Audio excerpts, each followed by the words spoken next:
All right, everybody, we're back here in service with some of the techs. Now,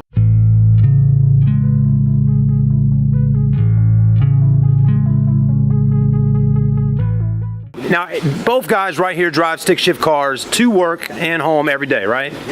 Okay, Tom, give me some feedback on why you enjoy driving a stick shift car.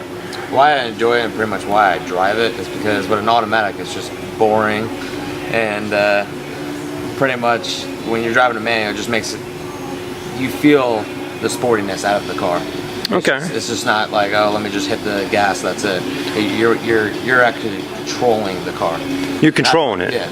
Now, who taught you to drive a stick? My dad. Your dad did? Yeah. Right, because he loves stick shift cars. Your mom likes sticks, right? And it was literally a 20-minute session, and I was good to go.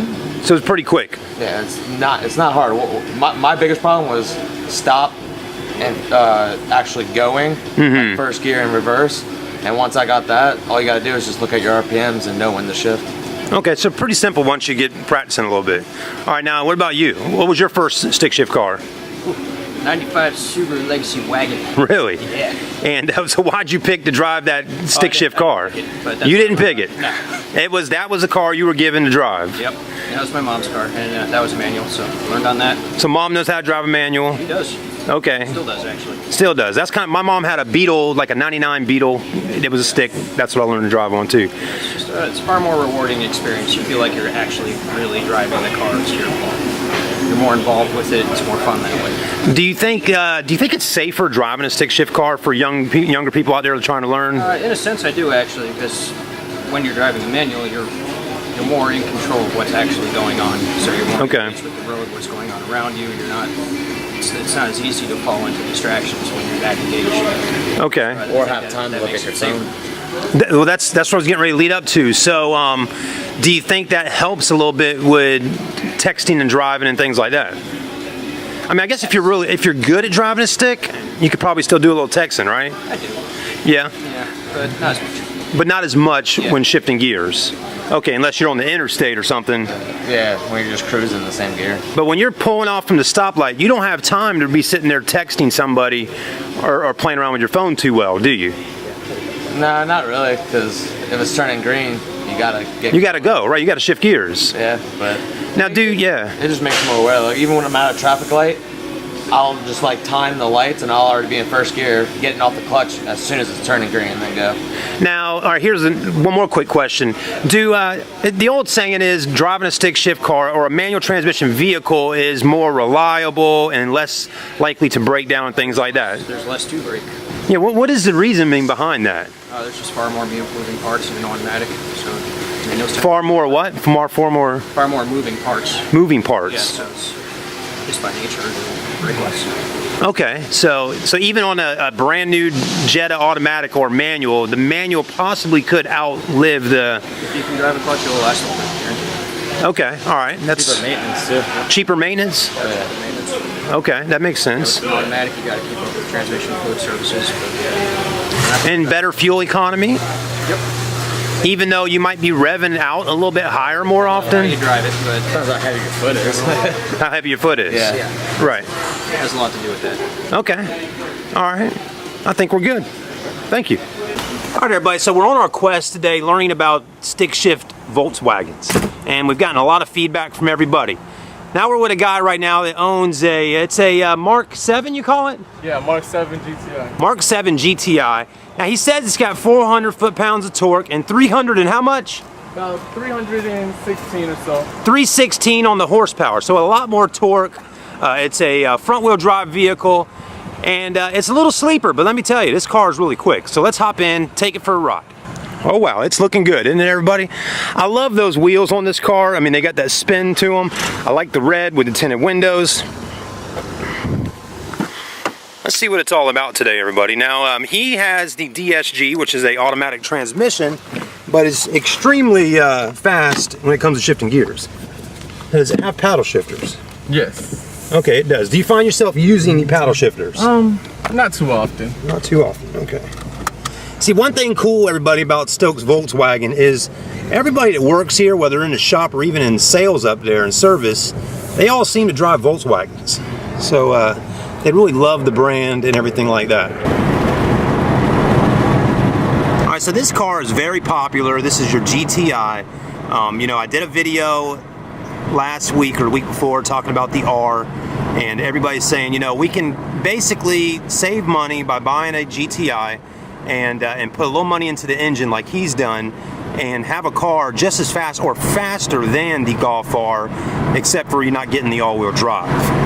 Now, so some of the stuff you've done, you said you've done a intake stage 1 APR tune, the turbo muffler delete, just little stuff like that. Nothing too major right now. Okay, but even some of those small modifications really do help. Oh yeah.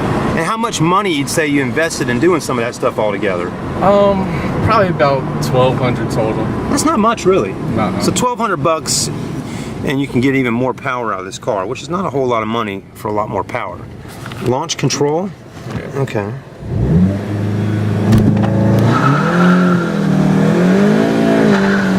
Wow. Oh boy. That's fast, everybody. I mean, as you heard there, tires were spinning coming out of first. Started spinning again coming out of second, so it's definitely gripping. It's quick, man. And more than quick, fun. It seems fast. Yeah, it's fun. Yeah, it is It'll fun. hold the ground a little bit better once I get my suspension. Okay, so less of the tire squealing when you get a different suspension on it? Yeah. So what's causing it to do that with the suspension?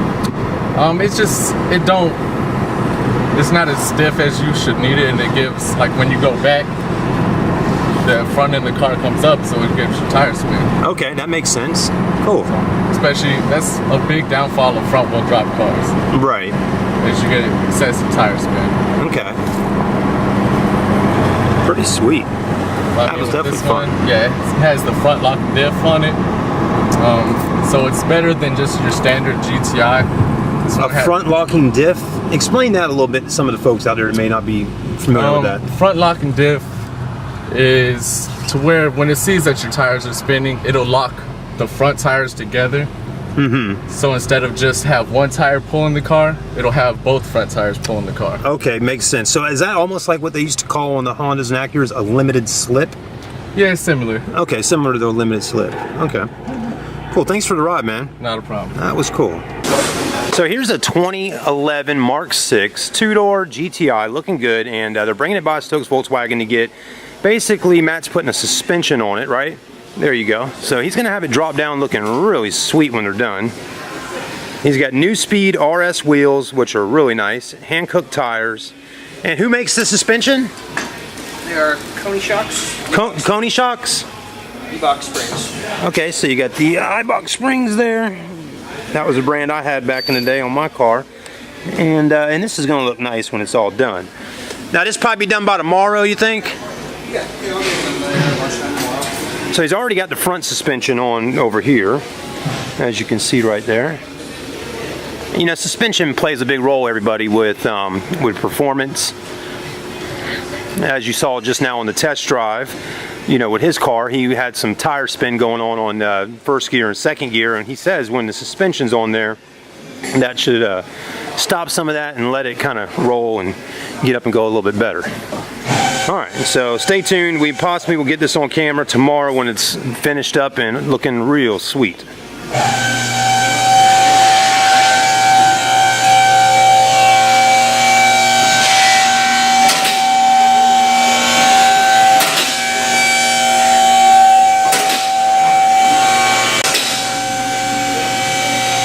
There's another one right there.